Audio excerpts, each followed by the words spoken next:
I know you love earning travel rewards and cash back, and that's why you're going to love Rakuten. With Rakuten, you can earn cash back on everything you need to book your dream trip, hotels, flights, rental cars, experiences, and more, while still booking through your favorite travel sites. And don't worry, cash back can be earned on top of earning the credit card points and the hotel and airline loyalty points that matter most to you, depending on how you make your booking. Plus, with Rakuten, you can also earn cash back on groceries and other purchases like electronics, pet supplies, and more. And the best part, you can join today for free and start earning cash back on top of your travel rewards. Go to Rakuten.com or get the app. That's Rakuten, Rakuten. Rakuten, the most rewarding way to shop. I can go almost anywhere in business class for free last minute. And once you get that feeling of no matter what happens, I need to get home to see a sick relative, or I got a new job and they need me back, knowing that you can get anywhere in the world essentially for free at any time is a powerful feeling. Travel is the only expense that makes you richer. And I believe it. And I think, all the trends show that people are now spending more on travel, less on things. That is today's guest, Brian Kelly, the founder of The Points Guy. If you've ever searched for ways to maximize your travel through points and miles, you've likely encountered Brian's work. And his new book, How to Win at Travel, gives you a, quote, roadmap with all of the knowledge and tools you need to become an expert traveler. I read it. It delivers. It contains a lot of valuable insights for travelers of all experience levels. And in this episode, you're going to hear Brian's expert advice as we dive deep into the world of travel rewards, loyalty programs, and how to make the most of your travel rewards points, including how to powerfully reframe the way you think about points and miles as a financial tool, the different types of loyalty programs and how to maximize their value, practical tools and technologies that make booking with points easier, hidden gem destinations worth exploring, and so much more. You're also going to hear how he transformed a side hustle blog into a major travel media platform. Loads more coming your way in today's conversation. Plus, you'll hear the fifth and final installment of our 5 best road trips in the USA mini-series. I saved the best for last. You'll hear why in a moment. It's all happening in this episode right now, so buckle up, strap in. Thanks for being here, and welcome to the Zero to Travel podcast, my friend.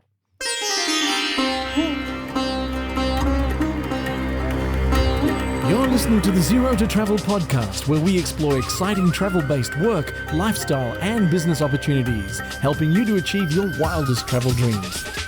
And now your host, world wanderer and travel junkie, Jason Moore. Hey, it's Jason here with ZeroToTravel.com. Welcome to the show. Thank you for being here, letting me bring a little travel into your ears today. This is the show to help you travel the world on your terms, to fill your life with as much travel as you desire, no matter what your situation or experience. As you heard at the top, Brian Kelly is here. He's got a new book, How to Win at Travel. It landed on the New York Times bestsellers list. His website, thepointsguy.com, and at Brian Kelly on Insta. You're going to love this one. You'll also hear that final segment of our 5 best road trips in the USA mini-series. Partway through the interview, wanted to break it up to shake things up. And then you'll dive into part 2 of the conversation with Brian, and we'll wrap it up with a lovely quote today from the poet Walt Whitman. Don't forget, we have a newsletter. It's free, zerototravel.com/newsletter. It goes out once a week. You can sign up for that. I'm going to dive in now. Let's do it. Thank you for listening, and here's my conversation with Brian. Please enjoy. Good afternoon, ladies and gentlemen. Welcome to Flight 957 to Canberra. Now ready for boarding through gate lounge 19. Please have your boarding pass ready for presentation to our flight attendant who welcome you aboard today. Thank you. Thanks for the book, by the way, which I have right here. How to Win at Travel. It was awesome. I read it. You can see all the dog-eared stuff going on.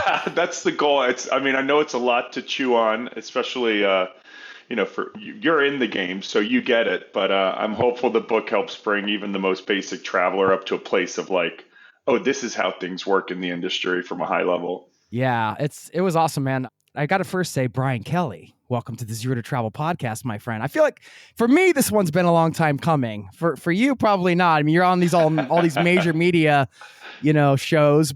Thanks for coming over to the travel podcast. I love doing travel podcasts. I like talking to people who get it and get the crazy world of travel and travel creators. It's a unique world we live in, and I know we have a lot of mutual friends across the space. It was really cool because when I started reading the book, I didn't know that you were from Bucks County. I grew up in Bucks County. Oh, get out. Yeah, I'm coming to you from New Hope, Pennsylvania right now. I went Central Bucks East and, I moved to New York City after graduation, but I just gravitated back here. It's a beautiful area, close to New York, close to Philly, but quiet, beautiful. What part of Bucks did you grow up in? Newtown. Oh, get out. Yeah, Yeah. very close.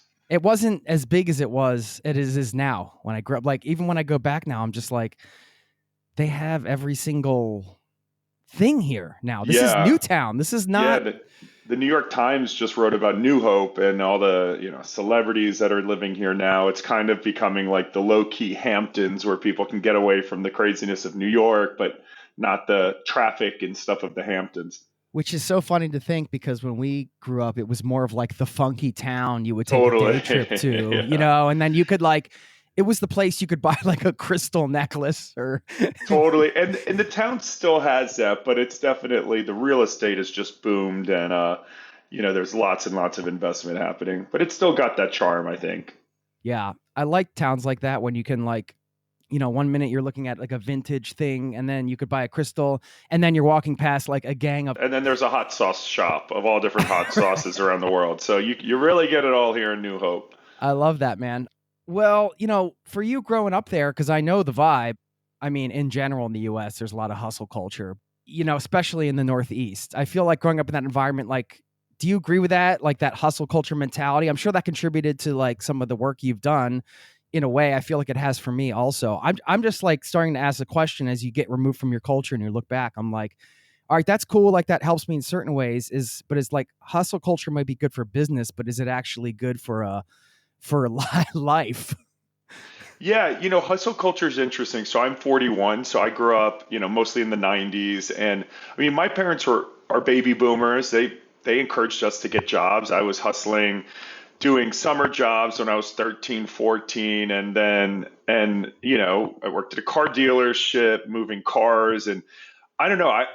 But there also were a lot of wealthy families from this area too, where I saw a lot of the kids getting BMWs for their 16th birthdays. And I always wanted the nicer things in life, but I love my parents for this. My dad gave me his 1994 Pontiac Bonneville, which is a perfectly fine car, but like not exactly what a 16-year-old wants to be driving.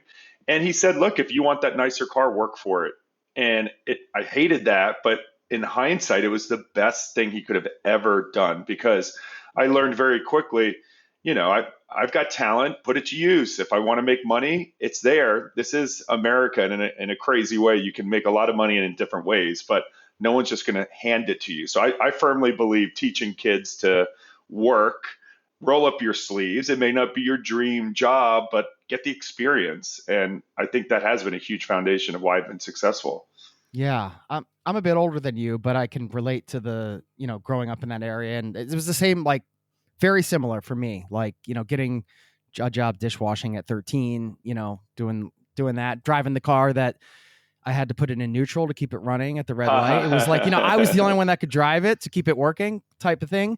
But then you have this other side of town that I didn't even know existed until I went to junior high of like completely like mega rich folks. The suburbs, I mean, this is a whole other podcast. The suburbs has its own messed up things about it, right? I'm bringing this up, I guess, because you're openly gay, and I can't imagine, like, I know growing up in that area, I can't imagine that was the easiest place to grow up with that. No, like, what was your experience with all that? Like, yeah, so I didn't come out till after college. My family's amazing. I always knew my parents would be good, but it was a very not racially diverse, not diverse in a lot of, it was very much kind of snobby kids from upper middle class, upper class families. And there was just tons of homophobia. There was one gay kid in my high school of 550, well, out gay kid. He was the theater kid and the girls liked him, the jocks hated him, and everyone talked about him behind his back. And I was like, that's not the life I want to live, and I didn't quite have the confidence to not care what anyone says. I mean, it's middle school and high school. You're just trying to get through. And I learned to channel that energy in different ways. I, joined student government and, in hindsight, yeah, it would have been really nice to come out at, or not have to come out at all, which is what the kids these days, many kids these days are like, why would you come out? You are who you are. And I'm like, that's brilliant. That would have been really nice to just have everyone, Right. It wasn't accept like that. everyone. It was not like that. Even in a, New Hope is a very liberal area, Doylestown, but in the 90s it was just not like that. So I kind of chose the easier route for myself. Like I don't have it in me to get made fun of every day. So yeah, I waited till I graduated college and then I moved straight to New York. And I was like, this is where I will come out. This is where I will be comfortable. And certainly New York City, if there's a place to do it, it's New York. And also I knew, back to that suburban life, it was really comfortable in a way, but I always knew the suburban lifestyle just wasn't for me, at least in my younger years. I needed the vibrancy. I needed to meet people from all different walks of life. And it really wasn't, I didn't go to Europe until I went to college. I studied abroad in Spain and just was blown away by just the different way of living, the slower pace in one way, the siestas and healthy food being cooked by, a family, and just like the really focus on family, but also having a great time. Not just focusing your whole life on work, but taking time to travel, and so that's really when I started to think, oh, I've got to explore this amazing earth. Yeah. I'm based in Oslo, Norway. Just I know you asked earlier before we started recording, and it's it's definitely a different, as you know, the European lifestyle. It's a different sort of mindset in a lot of ways. I'm not saying that's not to poo-poo the American. I mean, it's different. Everything has its pros and cons, I suppose. What was the moment like for you? Have you talked about the coming out moment or that period? Or do you remember the day? Do you remember like a specific moment that you can point to that really? Oh yeah. Have you talked about it before, and are you comfortable talking about it? I'm totally comfortable talking about it. I mean, I talk openly about being gay because I think it's important. So many, when I was growing up, there really weren't that many gay idols. I mean, it was RuPaul in a way, but RuPaul was, so much more than just a gay man. It was, there just weren't that many. Will and Grace had come out. Queer as Folk probably was the most transformative show for me, which was a, similar to Sex in the City, but in a gay Pittsburgh. So I came out. I know my parents are amazing, and I think I felt the most guilty for lying. That fact that I didn't come out. So I then started to get in my head that I hadn't told my parents, who are to this day my best friends. I felt guilt around living a separate life, pretending to date girls, and that built up inside me. I felt real guilt about that. So it was right after college. I would go home to Bucks County on most weekends because I was broke. I was not making a lot of money. And then I remember I was like, I have to tell my parents this weekend. Of course, I waited.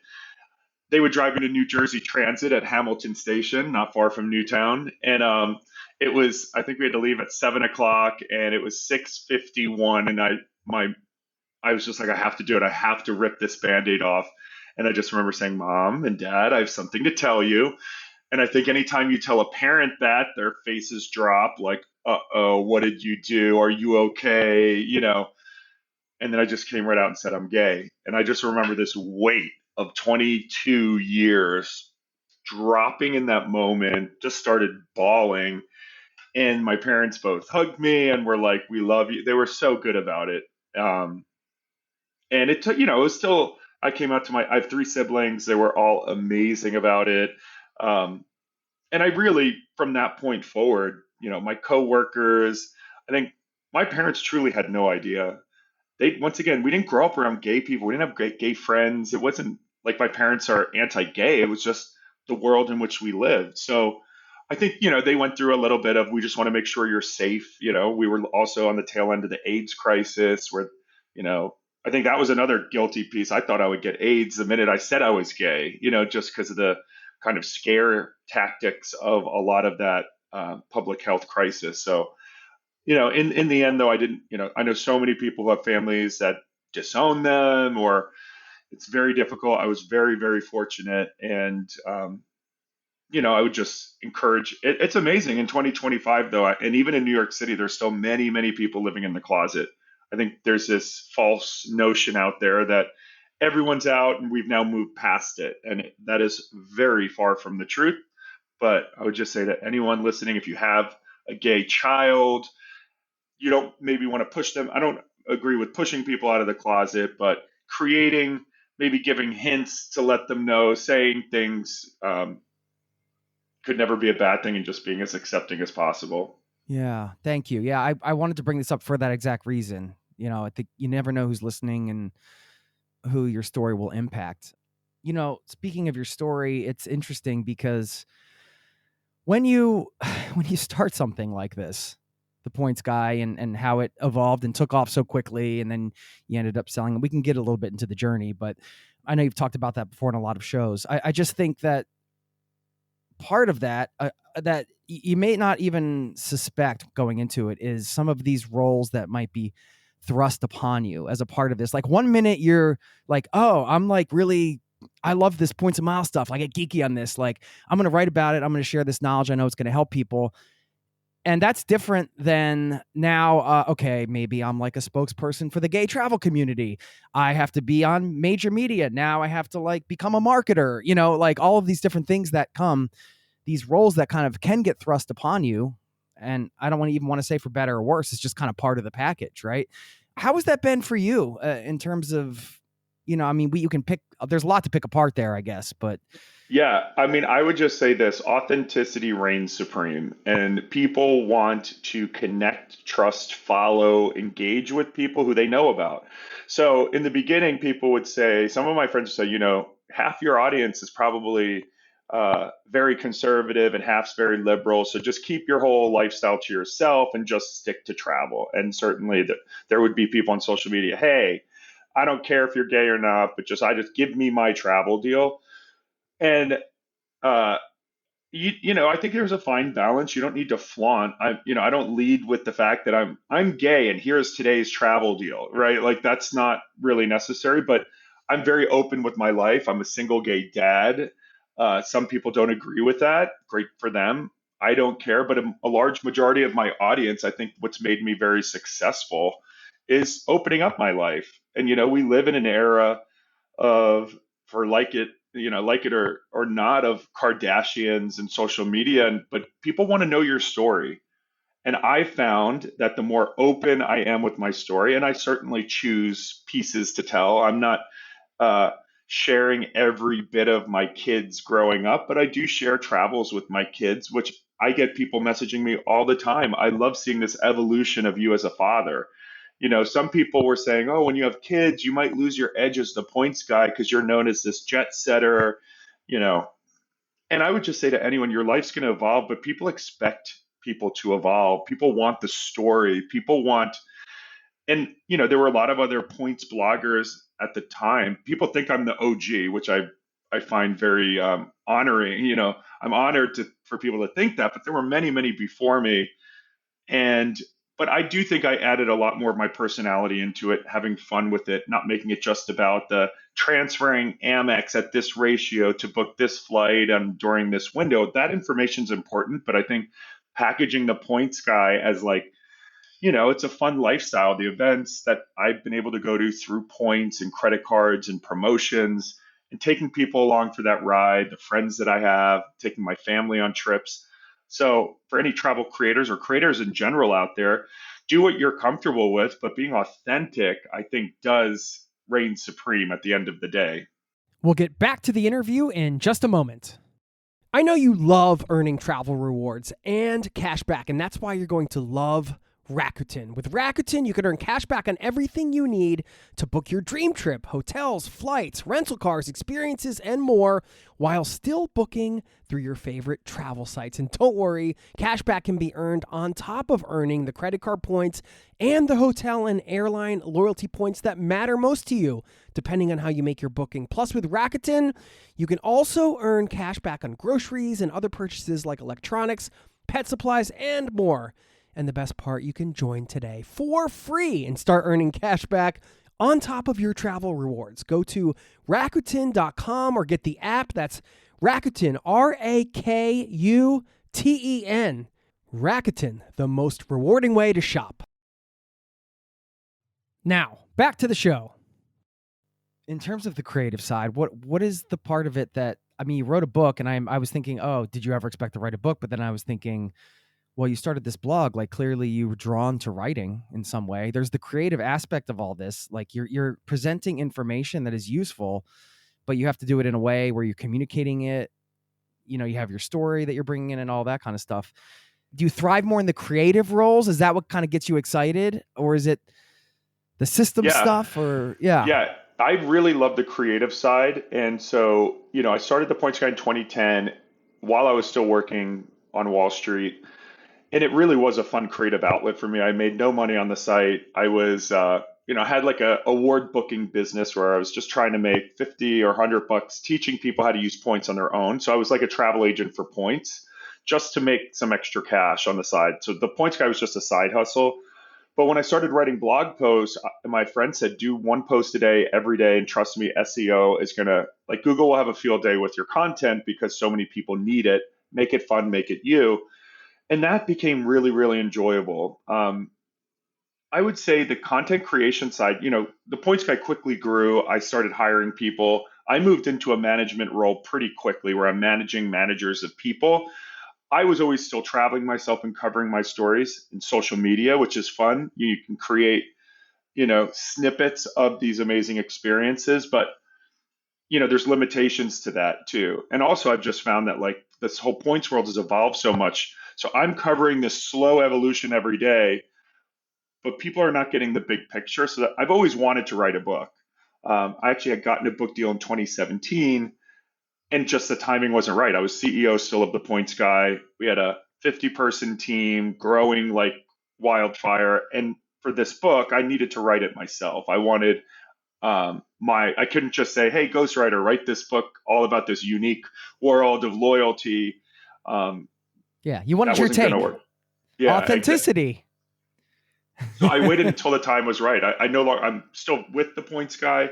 We're owned by a parent company, the same one that owns Lonely Planet, and a bunch of other companies. And my role now at the Points Guy is not day-to-day management. That's not my expertise in life. I give so much credit to the people managers out there, the HR professionals. Managing people is so important to a business and talent. It's funny because that's what I was doing in HR at Morgan Stanley before I started the Points Guy. So I have experience in it, but that's not my passion in life, is sitting in employee reviews. And it's a really important task, but just one not for me. So in 2020, I had sort of burnt out managing the business. We had sold it. So I just moved into a brand spokesperson role where I do TV, media, press, and I also help the team evolve social media content. So I still very much love the content. So doing this book was really fun for me. It was also challenging because I'm used to going really deep in a blog post on one subject. And this book is a lot of meat. It's not just points, but it's earning points, redeeming, and then the perks, but a bunch more like jet lag, fear of flying, which is huge, a huge, huge issue these days, budgeting, safety, etiquette. I really wanted to make a primer book that would bring a young person who wants to travel but is overwhelmed by it and give them the baseline of here's where you really need to invest, understanding credit, how credit cards work, and the different layout of the points programs. So yeah, trimming it, it's 300 pages, and that was tough to get to. I think if I had it my way, my editor was like, this is going to be a 600-page book, and ain't nobody got time for that. So this, I hope, will be the first of many. Yeah, cool. I mean, well, especially with the nuances, I'm not overstating it. It is packed with value. Like I will tell you, this book is absolutely packed with value. Like you turn the page and you're like, oh yeah, okay, that more. Okay, yeah, okay, I got to remember that. And so there is a lot going on and a lot to unpack. We are going to get into some of the tips. Actually, one last thing before we dive in, because I know the Points Guy was involved with Peace Jam, which is this mentorship program where you can explain what it is. I have a follow-up question to this, but I just thought this was a really cool concept. Yeah. So when the Points Guy started to take off, I was like, what organization can we give back to? I personally love, I almost said Teach for America. So young people, education, I think is critical. I'm also pretty anti-war and seeing conflict, especially through my travels and how that can wreak havoc. So I'm very much pro peace, pro youth education. And I was looking for an organization that kind of needed travel to help amplify its message, as the Points Guy. And a friend of mine had done Peace Jam in college. And it's a group of Nobel Peace Prize winners. It's their platform. So after you win the Nobel Peace Prize, which is very challenging, you would then get invited into Peace Jam, which was started by the Dalai Lama, Desmond Tutu, and a bunch of peace activists. And it is simply put the Nobel Peace Prize winners group to take their message to kids globally. So there's a curriculum and after school program. There are youth chapters of Peace Jam all around the world. And some of the most active chapters were in Guatemala and all throughout Africa, but there was no funding. And the concept of Peace Jam is you learn about a certain Nobel laureate, the messages like Dalai Lama's compassion through leadership. Even when he was kicked out of his country, he still is the most compassionate person and learning how to solve conflict without violence. And then one of the Nobel laureates will visit the major chapters and they do a Peace Jam, which is a 3-day conference, which is life changing for these kids, many of whom, do not have the means to have access to Nobel Peace Prize winners. It's inspirational. So the Points Guy, about 10 years ago, we started funding using frequent flyer miles. We would fly the laureates around the world. And then we started donating more and more. So we run these huge chapters now in Accra, Cape Town, Liberia, Guatemala. And it's been incredible. We've built movements. We now have a program where we put our top peace jammers through college. And really the hopes is just making this next generation of peaceful leader, which I think we can all agree the world needs right now. Yeah. I always thought they should make the world leaders go backpacking through, Southeast Asia or Europe and stay in hostels together, before they take over their countries. They should have to just stay in a hostel dorm room for 8 weeks and then come back and let us know how you run things. Yeah, that'll teach a lot of, that would teach a lot of skills, resilience. Well, I mean, I brought up the Peace Jam thing too, just because I wanted to hear more about it. I love the program and also that you guys are tied in with it. And, it's a form of mentorship in many ways. And I've heard you say, even in this interview, a friend told me this, and in the book, you're like, oh, this friend told me about affiliate marketing and different things. And I'm just wondering, for you, did you have a mentor when you were kind of going through this, or was it just sort of various friends, a mastermind group, like a business, some network? How did you? Yeah, and what advice would you give for people around that? It's interesting because there's a Points to Miles community that I was a part of for years, and then once the Points Guy started to become successful, it's almost like that community turned against me. They didn't like. There's a lot of you're sort of ruining it by telling everyone else the stories. My take is a scarcity mentality, kind of. Yes, yeah, like you're ruining this for all of us. Meanwhile, there had been bloggers for years. So it was a little bit lonely after the blog became really popular and it monetized. Once I got into the world of affiliate marketing in 2011, it was, it was really, I made $1 million within 6 months. And mind you, I'd been making, $65,000 a year working in HR at a bank during the Great Recession, no bonuses. I was living paycheck to paycheck in New York. I was doing this because I loved it. Never had the business plan, never thought it would become, a huge business. So I stumbled into it and learned on the job. I was an 27-year-old HR associate at a bank. Then all of a sudden I'm a blogger. And then all of a sudden it's becoming a media platform with, 8, 10, 12, 20, 30, 40, now well over 150 employees. So that was a journey. I think I've had, later in my career, I met some really amazing business people who I started to lean on for advice. But I would say for the first 5 years, the transition from corporate America to becoming my own blogger, small business owner, hiring, all the mistakes that go along with it. I never had leadership training and really how to manage high performance teams. I learned on the go. I was a Spanish major at the University of Pittsburgh. Now, I was a student body president and I was very active on campus. So there were skills I learned along the way. But, it was definitely lonely for a while as I knew the success I wanted. I did feel guilty about it in the beginning, especially when people start saying nasty things on the internet. I also learned quickly that, you're onto something when people start coming for you. So it's a tough pill to swallow and you got to build a thick skin quickly, working on the interwebs. But yeah. So no real official mentors that were like, hey, do this, do that. It was very much the wild, wild west for a while. Yeah. Well, the concept you just shared, this idea that, if people are coming for you, that means you're probably onto a good thing, is, I think it's important. And it's almost like a reframe, right? And I'm bringing this up because I wanted to dive into some of the content in the book, How to Win at Travel. Yeah, like the first paragraph of chapter 7, How to Win at Redeeming Points. I thought this was a great reframe. So you said, think of being smart about points not as a frivolous coupon clipping activity, but as more of a financial tip that can allow you to reallocate your cash for other things, such as a down payment on a home or investing in the stock market, while still being able to travel and enrich your soul.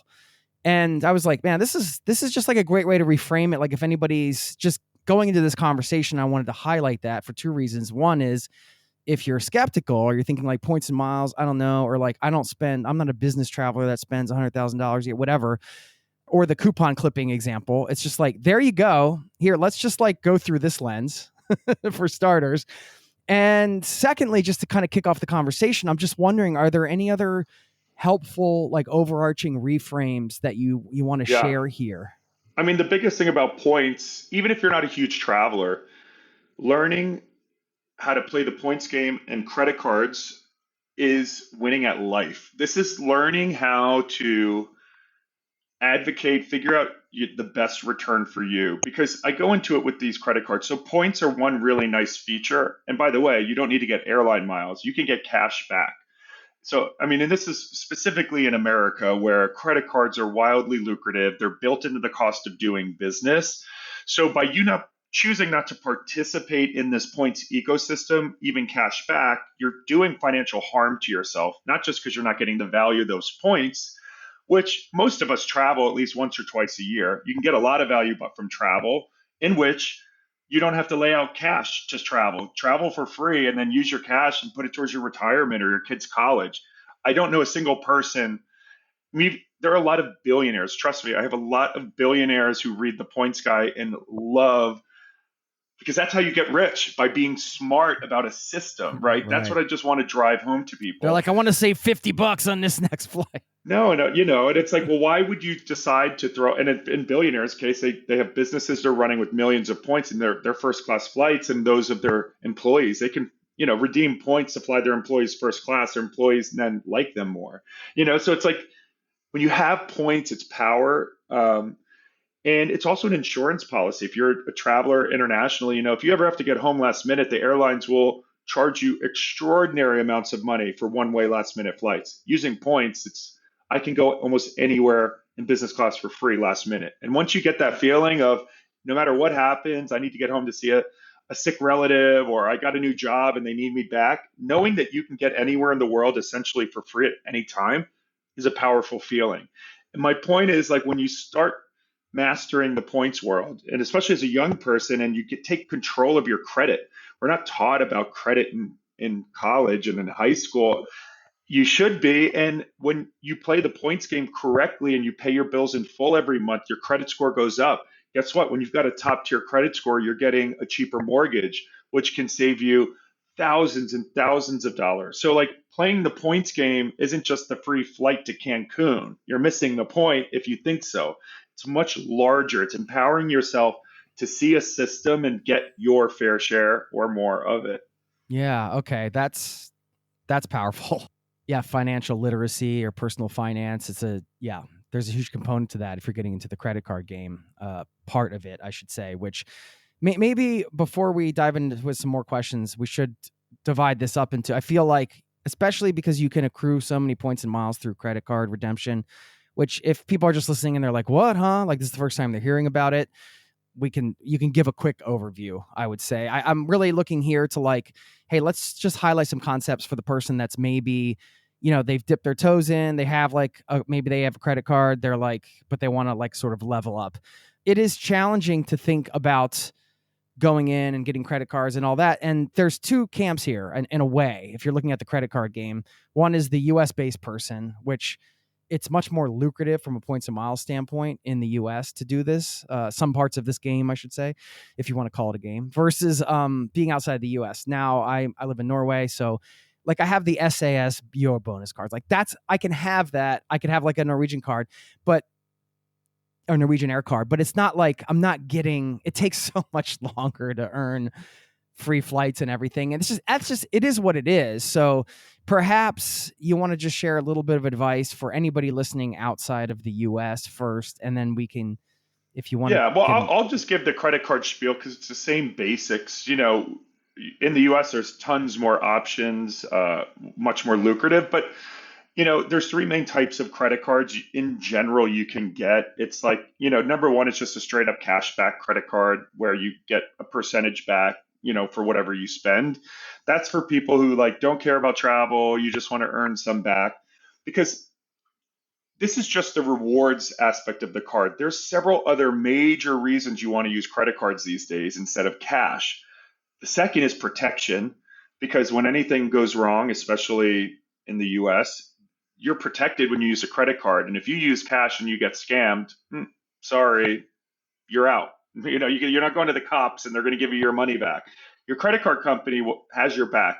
You go to a hostel that doesn't exist, or an Airbnb that wasn't what it said it was, you might try to get it back from the travel provider, but your credit card can stop payment and give you the money back if you didn't get what was promised. So huge protections there. The points, the protections, and then thirdly, a lot of credit cards, as long as you pay them off in full every month, you're not paying interest, but you can get up to 30, 45 days of free float before you have to pay your card. So keep your cash in an interest-bearing account, and you're earning interest on your cash until you absolutely have to pay the credit card. You're getting your protections and you're getting your points. So those are like the three key reasons why you'd want to use a credit card. Certainly points is the most tangible. So you get your cashback credit cards. You have your airline and hotel, we call them co-brand credit cards. And points are important there, but what's really important are perks like free checked bags. A lot of the airline cards will give you a companion ticket once a year, fast track to elite status, lounge access. Those are the things that can make travel a whole lot better. And nowadays, what people don't realize, it's not just about luxury. Going to an airline lounge, if your flight's canceled and the airport's chaos, you're going to have to wait in an hour-long line and maybe get help. Whereas if you've got lounge access, you can go to one of the best agents at the airline. You're rebooked in 5 minutes and having a nice cup of coffee and a snack while you wait for your delayed flight instead of standing miserable in a line. So the perks are what I try to tell people.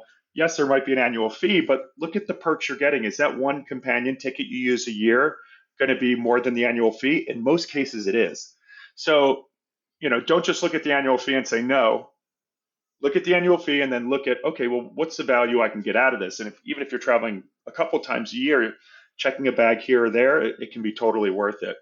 And then the best kind of points are the transferable points, Amex points, Chase points. These are really big in the US, where credit card companies have now created their own loyalty programs that allow you to transfer to tons of different partners. So instead of putting all your miles in one basket with one airline, you can accrue bank points that you can then transfer to tons of different partners based on where you want to go. And that's where the most value can be extracted in general. Yeah, cool. Yeah, thanks for the breakdown. And I know in the book you're clear about this and with your work, and I've said this before too. It's like, I don't think anybody here is advocating for just haphazardly signing up for credit cards just for the points. Like, be a it should go without saying. It's about if you can be responsible with credit cards, if you can pay your bill in full every month and all that.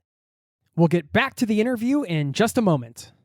It's tax season, and at LifeLock, we know you're tired of numbers. But here's a big one you need to hear. Billions. That's the amount of money in refunds the IRS has flagged for possible identity fraud. Now here's another big number, 100 million. That's how many data points LifeLock monitors every second. If your identity is stolen, we'll fix it guaranteed. One last big number, save up to 40% your first year. Visit LifeLock.com/podcast for the threats you can't control. Terms apply. Now, back to the show.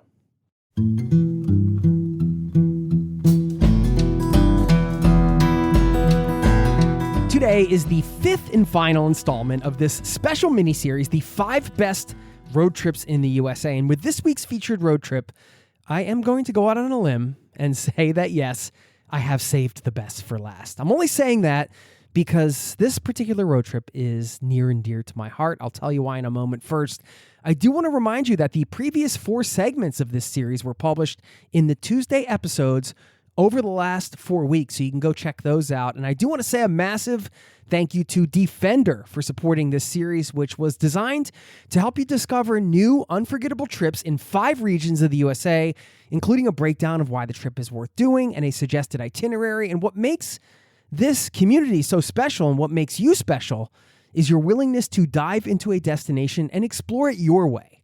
Your willingness to get out and travel, to get out of your comfort zone, and to embrace all of the uncertainties that come with that.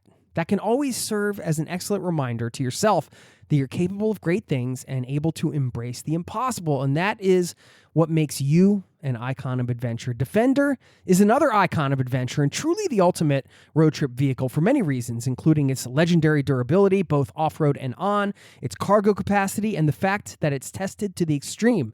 Defender's family of vehicles includes the 90, 110, or the 130, which has 8 seats with a tough, rigid body design. It's been reimagined for a new generation of explorers. That is you. Design your Defender at LandRoverUSA.com.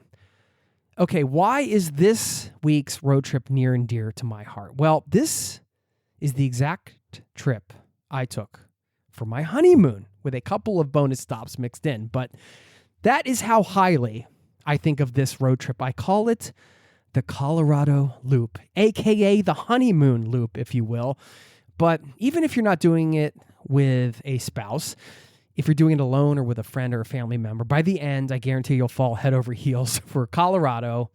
Yes, we are headed west to complete this series. And I might add that this road trip is a great example of slow travel. Show up in one state and just explore that one state. And the first stop is my home for many years, Boulder, Colorado. A wonderful place, a college town, yes, but so much more than that. It's a town full of free spirits and outdoor lovers, a town that is now also filled with some of the bigger names in technology, a sort of mini Silicon Valley at this point. And it's a beautiful town packed with many things to see and do. You can hit up the Laughing Goat for a morning coffee, one of my favorite coffee shops, and take a stroll down pedestrian-only Pearl Street to do some shopping and check out some of the local arts and crafts stores.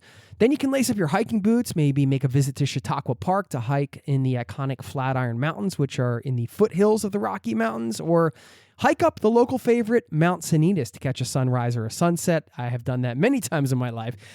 And I've even done like a full moon hike, which is another spectacular way to see the summit of the mountain and get a view of all of Boulder without the crowds. And afterwards, you can catch a meal in what Bon Appetit named America's foodiest town. And my favorite spot is the original Mountain Sun Brew Pub on Pearl Street. If you walk in and you tell them it's your first time there, don't be surprised if they start flinging free fries and drinks at you and things like that to try out.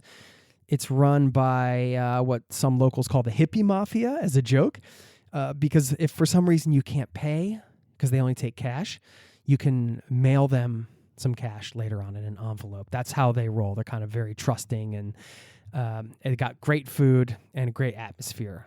And be sure to check out the chalkboard, which has some incredible art on it. I'll leave it at that. Okay, I could go on in Boulder with things to do there, but we got to move on. We're heading south on 285 to Salida. Founded in the 1800s, Salida was originally a stagecoach stop. Its downtown is now on the National Register of Historic Places. And Salida is a bit of a water sports hub, particularly rafting. They have a whitewater rafting park that runs right through the historic downtown. Of course, you don't have to just raft. You can surf, and there's other whitewater activities you can do there.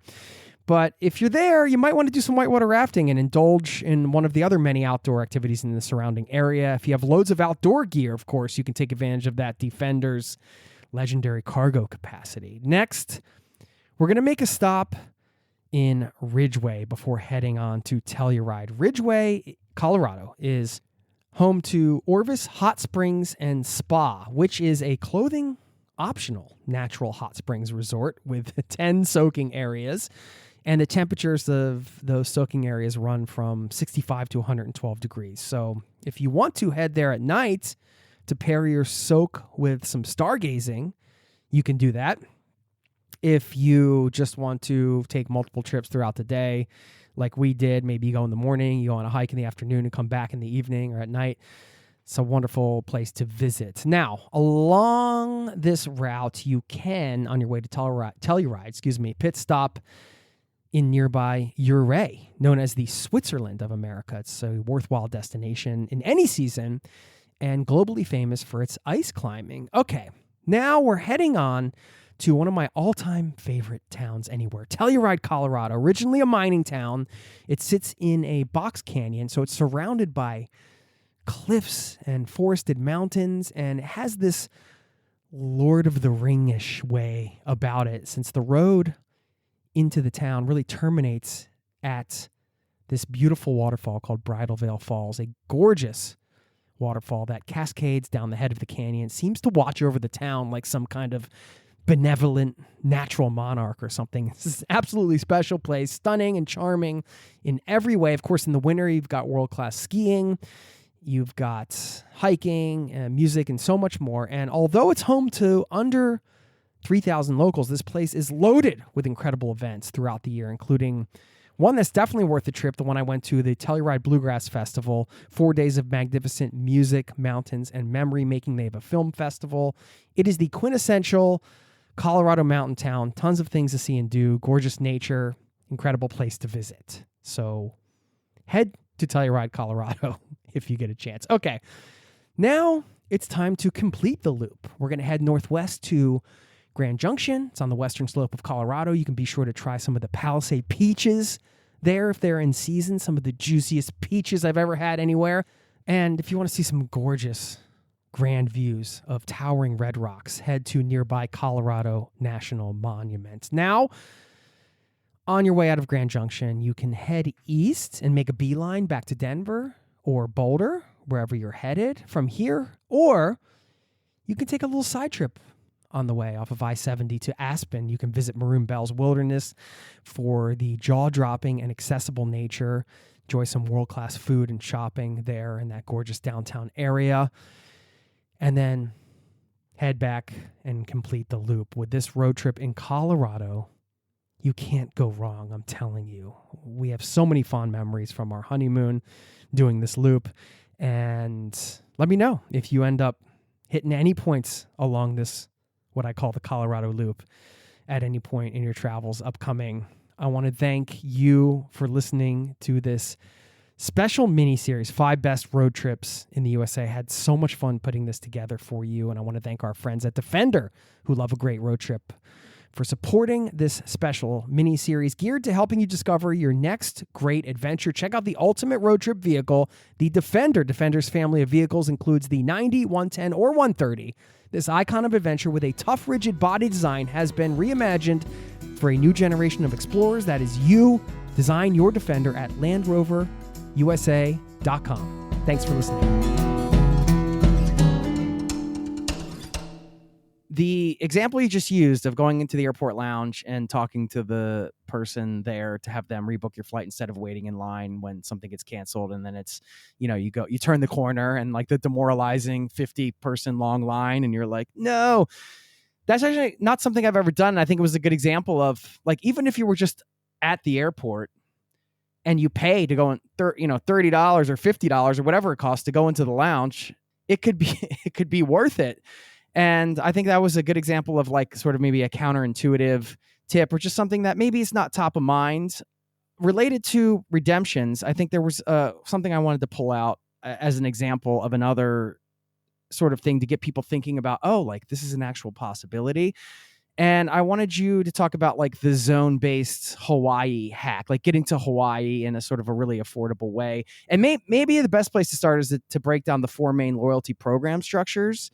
And then, you can share that, because I think it's a great example of like what people can start getting a taste of what's possible. Yeah. So, historically, frequent flyer programs were based on charts. So if you were leaving from anywhere in Europe, going to North America in a European-based program, it's the same price. Well, in the American programs, you pay a lot more to go to Hawaii because it's much further away.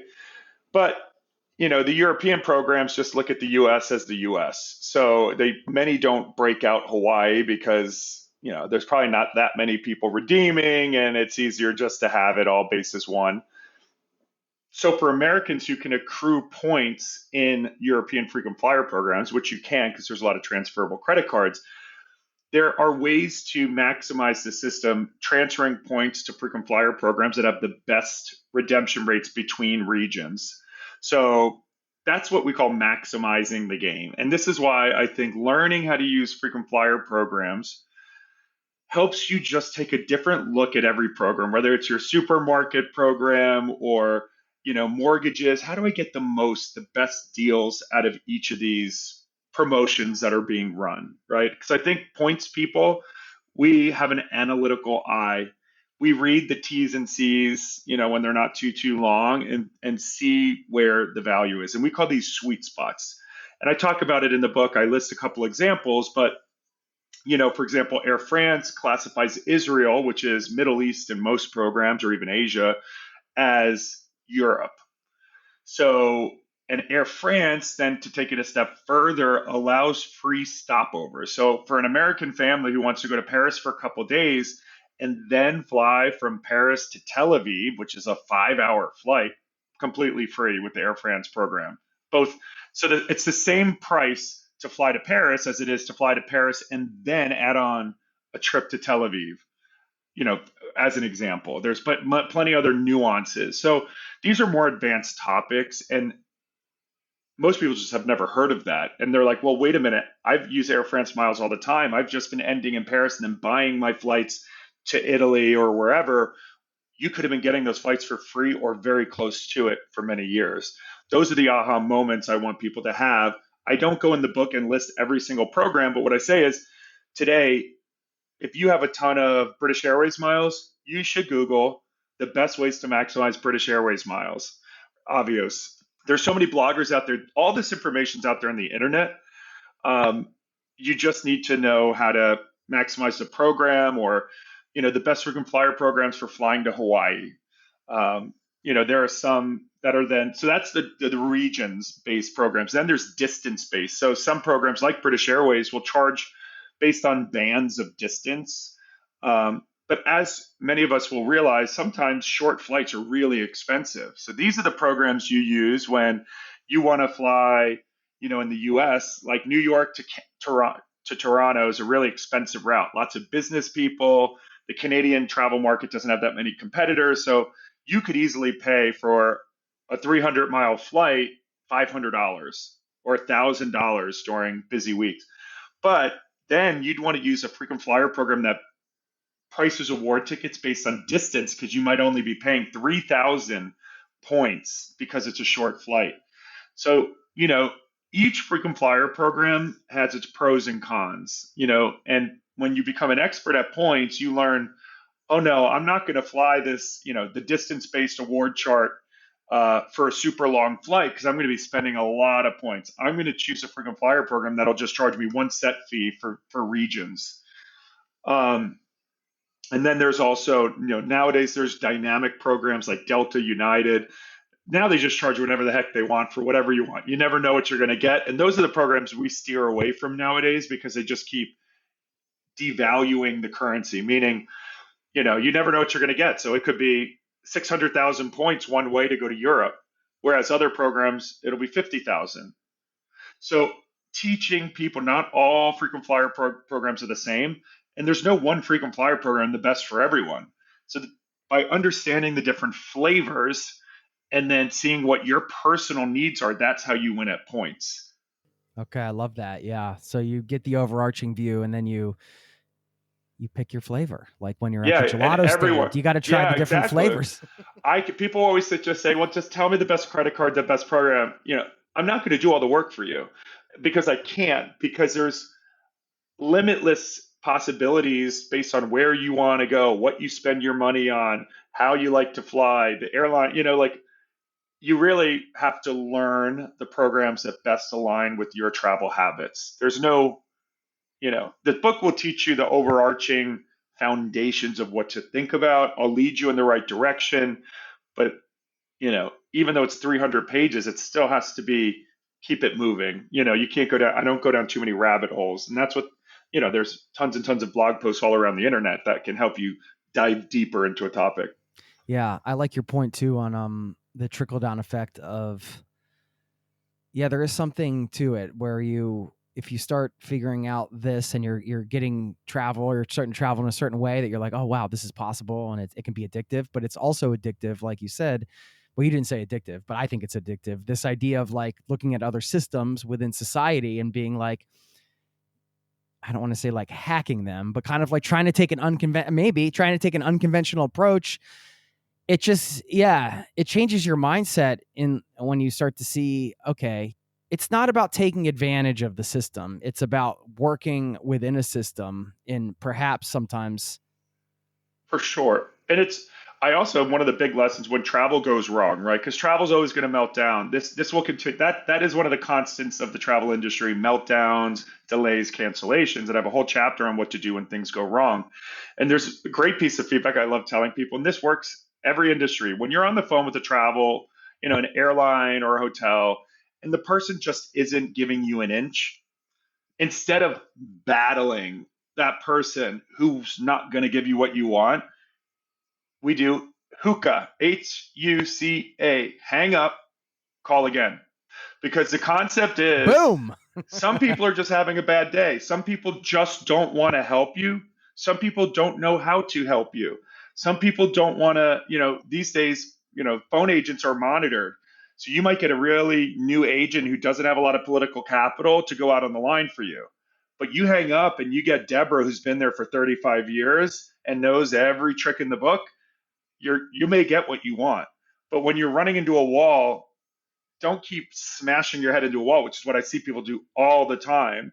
And then your account gets notated because you're a jerk and ask, and that's another overarching rule is be nice and understand when you're asking for something, whether it's a favor or what you're owed. And unfortunately for travelers, especially in the US, there's not a lot of consumer protection. So most of the time, when you really want to get on another flight and it's canceled because of weather or air traffic, berating the agent and saying you're never going to fly JetBlue again, they don't care. And in fact, probably will not want to help you. So it's like being strategic about your communication in customer service to get what you want.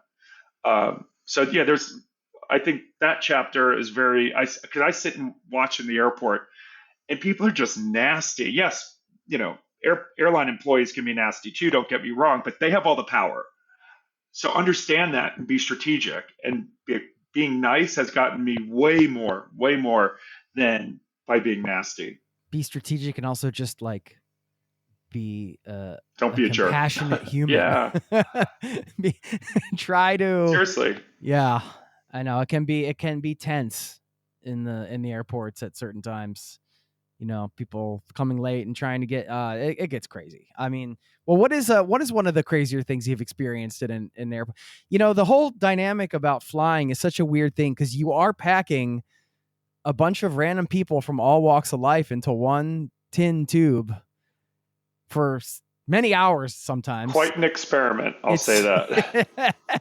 Have you run into any strange occurrences or perhaps strange seatmates? Yeah, I've actually run into really amazing seatmates who I've become lifelong friends with. And this is funny to talk about it. As a traveling parent, I travel with now 2 kids, and people, especially in the US, are so anti-baby. Babies shouldn't be allowed in first class. Some people think babies shouldn't be able to fly. I'm like, grow up. I 100% can say with certitude, I have seen grown-ass adults become more disruptive than babies in my many, many millions of miles of flights. Drunk-ass men. A guy recently was so drunk, 300 pounds, smashed into the TV while waiting for the bathroom, completely passed out, knocked his head into the TV. Everyone jumped. So, during the pandemic, all the mask nonsense and diatribes, I saw a bunch of that nonsense. So it's like the baby thing that's such a tired argument. Get over it. Get yourself noise canceling headphones. We were all babies one time. Babies belong on planes. period, full stop. Stop wasting your energy with that. By being a jerk to parents who have kids, you're stressing them out and probably stressing the baby out and causing yourself more harm.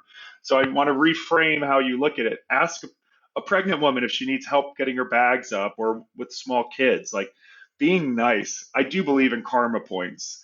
Being nice and not a jerk. And guess what? A screaming child does not mean a negligent parent. Like, the best kids can have off days, and just by like letting it go.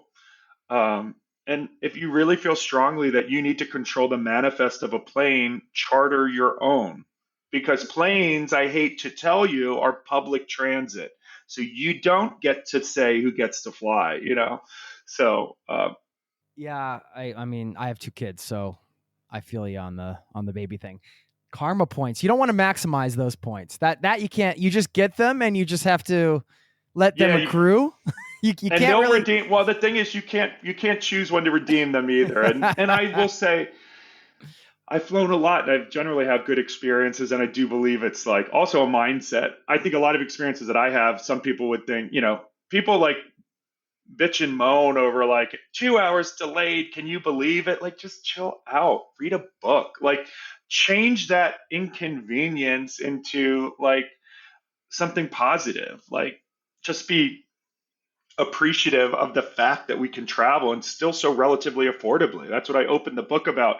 People don't realize context, but like, people think the golden age of travel is behind us, and that's just completely false. Like, travel today is so incredible. Yes, it can be tight and coach, and certain airlines have, scaled back, but the fact that we can travel Newark to Singapore nonstop safely and relatively inexpensively is amazing. Yeah, it is true. I mean, it is a great reminder. And maybe somebody's listening to this at the airport right now, and they're like 3 hours delayed, and like they can think, okay, well, at least I don't have to take a wagon across the country for 4 weeks or whatever through the winter. Do you identify with like a Eastern philosophy or anything? I know you mentioned karma points. You've mentioned a couple of them. I'm just curious. Yeah, no, Personally, I don't. I think I'm not super religious person. I am spiritual. I do just believe, my life has been blessed. I try to pass it along. I think I probably have, there are some Buddhist beliefs peppered through my just opinions on life, and just everyone respecting each other, kind of stay in your lane, focus on what you can control on, and your life will be a lot happier. yeah, okay. Speaking of blessed, I know there's. I forgot to do this. I was going to ask before you started giving points and miles advice, if you could give us the blessing that you gave your friend Haley. Those were crazy. I think I was like clicking and dun, dun, dun, dun. For those of you who are completely confused right now, I wrote a whole chapter on fear of flying because I'm still shocked at how many people have it. And I had a friend in high school who would make me bless her before a flight because I did it once as a joke. I was like doing this incantation, and because she was really afraid to fly, and I did it, and she was safe that trip. Duh. And then I had to do it every single time she flew for many years. And but now she no longer needs the blessing, and she's good at flying, which for many people with fear of flying, a lot of times it's just getting those reps in and realizing and understanding the data that flying is extraordinarily safe these days, even if it appears not to be on social media. Yeah. You advanced over a few bullet point tips too. I wanted to highlight a couple of these, and then a couple more questions, and we'll let you get out of here because I know you got a lot going on promoting the book here. By the way, How to Win at Travel. So I wanted you to share a little bit about the tools and technologies that you can use to make booking and redeeming points and miles easier, because this is one of those things that it's pretty new to me, and I'm sure this is another software world that's ever evolving. But the fact that these types of things exist, I think that it could benefit a lot of people. You want to share? Yeah. So, historically, the airlines, when you want to buy a ticket, you can go to Google Flights, you can go to Skyscanner or whatever, and you're going to get a pretty good sense of how much flights are between certain routes. Unfortunately, when it comes to using points, every airline has their own currency, their own platform to search. So it can be very time consuming. And especially if you have American Express points or one of these transferable points currencies, you've got 30 options. Like no one has the time to go and do manual searches on 30 different websites if you want to go New York to Paris. Well, there's a website called point.me, which is basically like Google Flights, but for award tickets. And it will do a search of all the major ways to use your points to get between two city pairs on any certain day, which is very valuable. So, a lot of people make mistakes with their credit card points. They'll just buy the ticket for like 1 cent per point. You call up Amex for $1,000 flight, they'll say 100,000 points, they're buying the flight. But that same flight, that's 100,000 points, could be as low as 20,000 if you just transferred to a certain partner. So you can save huge amounts of money by transferring points. And Point Me will do it all for you. And they'll say, no, don't redeem through Amex, transfer to this partner, same exact flight, a fraction of the points. And there's one other tool that I love is seats.aero. So if you're flexible, which is how you pay the least amount of points these days. So say there's a route, LA to Dubai, which is, $30,000 in first class, crazy expensive even in economy. Seats.aero lets you search by airline loyalty program, and you can search up to a year per route. So you can say, well, I have family in Dubai or whatever, I need to go at some point, and it'll pull up whether LA, New York, Chicago to Dubai. You can pull up the entire year, sort by first, business, premium, economy, and you can find the dates that work for your schedule. So you can narrow it down to, I just want to look in May of this year. I want to see what Emirates has on that route, or, Aeroplan, which is Star Alliance. And so this helps you kind of see in an instant. You don't have to search day by day by day, clicking through to see, this will it sorts far and wide on a singular airline loyalty program, whereas Point.me is far deep on a certain day across many airlines. Yeah. Okay. That's a great way to describe it. So then, everybody can pull what makes sense for them from that. Lastly, on just like sort of the tips, the travel insurance question is always something that pops up, like when you're buying a flight. And no matter how many times you buy flights, I feel like this is like one of the moments where you hesitate. Don't do it. Like, don't do it. Okay. Yeah. Give us the definitive answer here. So I believe in travel insurance, especially for international trips, big ticket trips where non-refundable, you got to put big money down on a cruise, but your parents may not be in great health. So that's when you're like, we got it. It's non-refundable.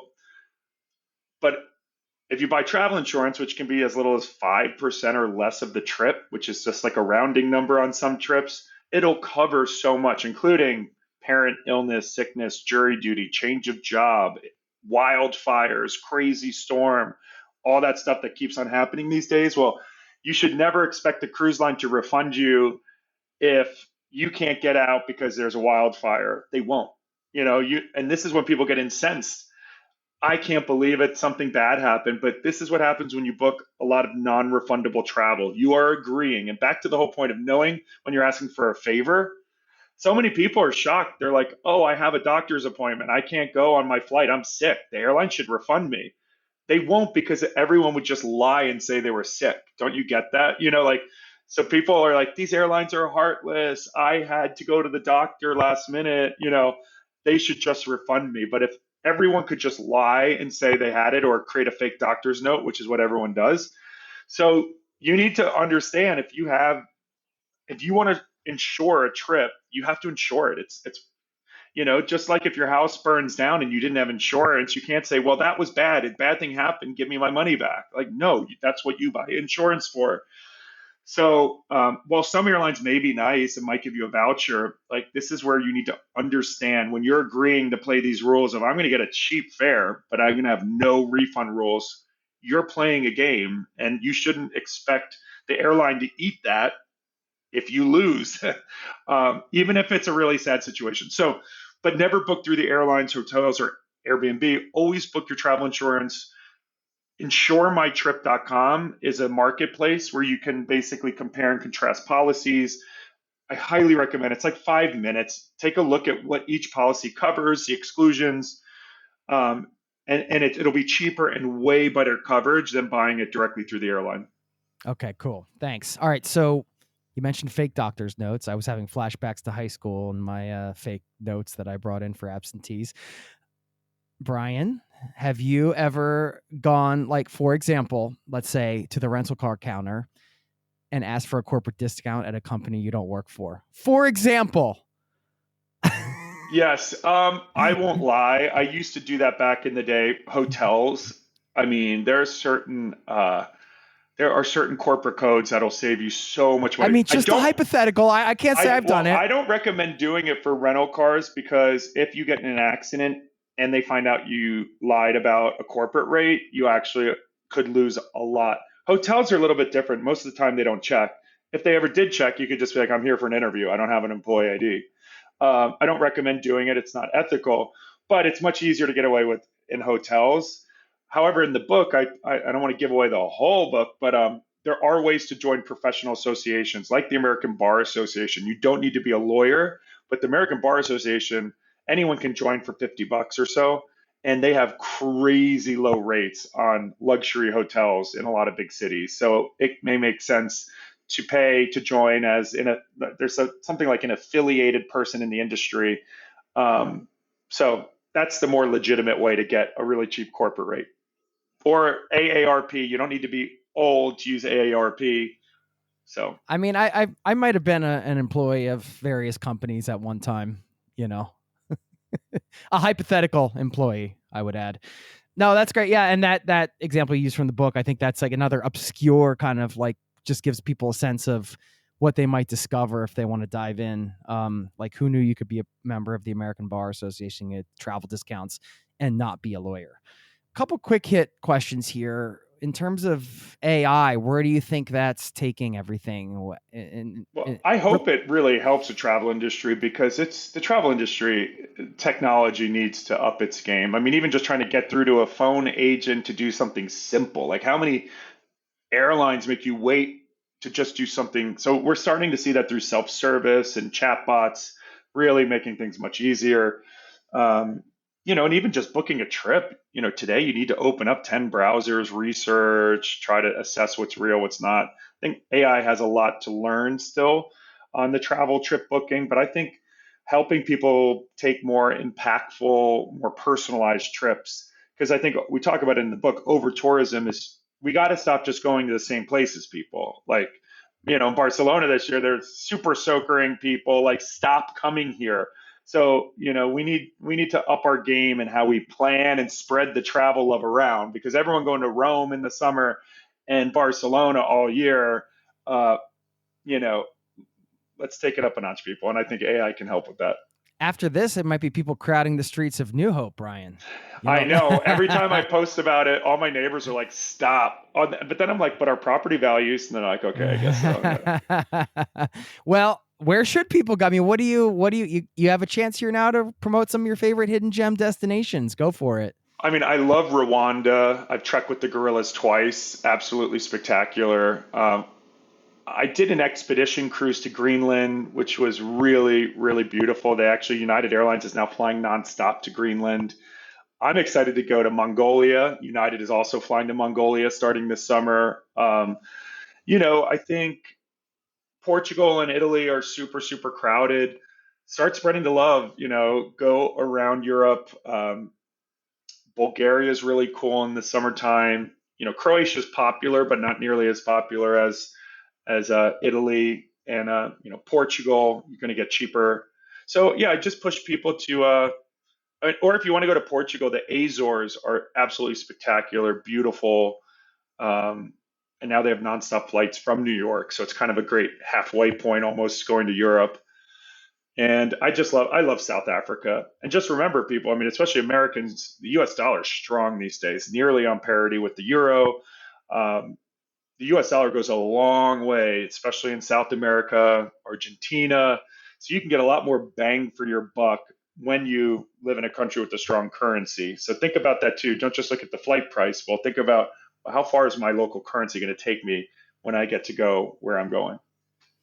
I think it's the Stoics, or one of the Stoics, that says, like, every so often, I'm totally butchering this, you should live like totally simple and without, all these things for a period of days or weeks or whatever.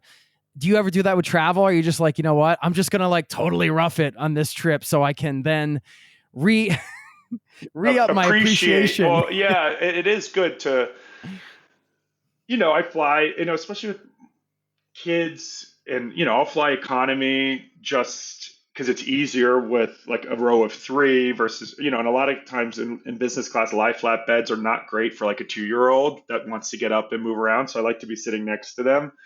But it's tough because I've gotten used to luxury travel. So even going to like 3 and 4 star hotels now where I'm not getting the level of service, my room service, it's tough. And hey, I've got so many points, I need to use them. So I'm generally of the go big or go home mindset. So I wish I could say, oh no, I go camping for 2 weeks a year just off the grid, but that would be inauthentic.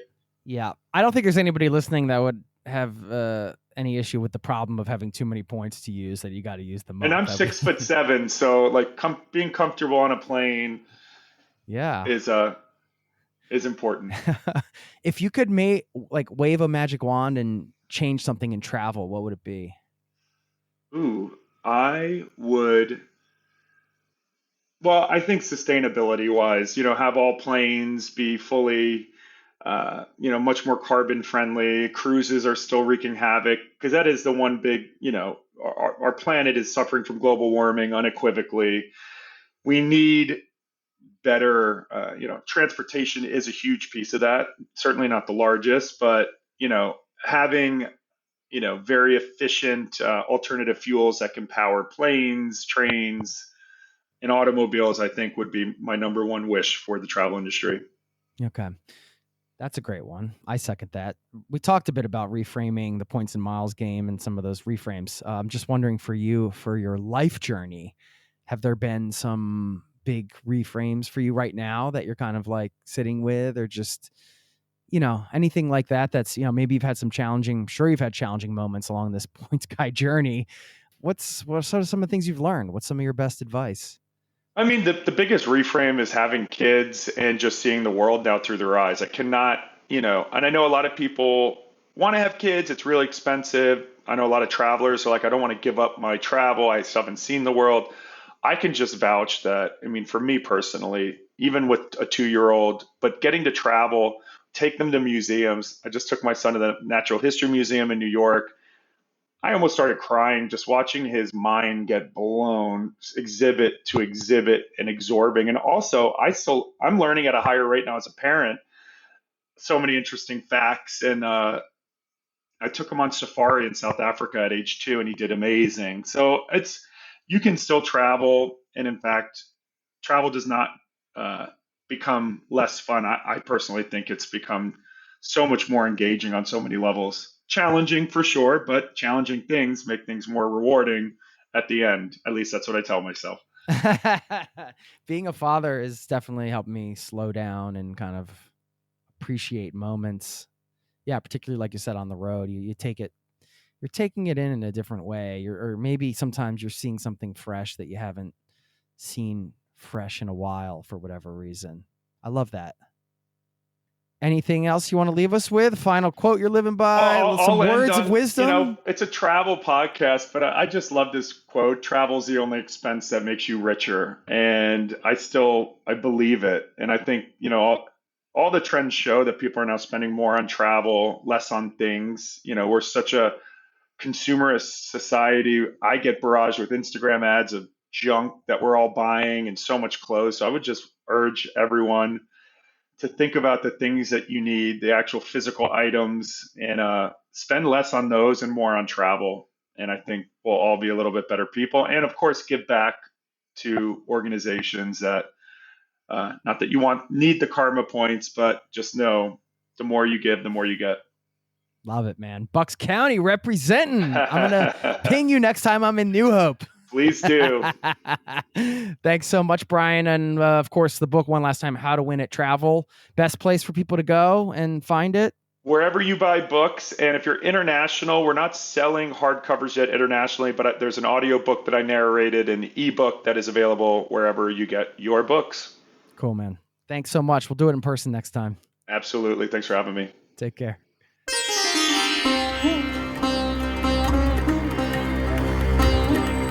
There you have it, my friend. Thank you so much for listening, for being a part of this community. And I invite you to get in touch anytime, by the way.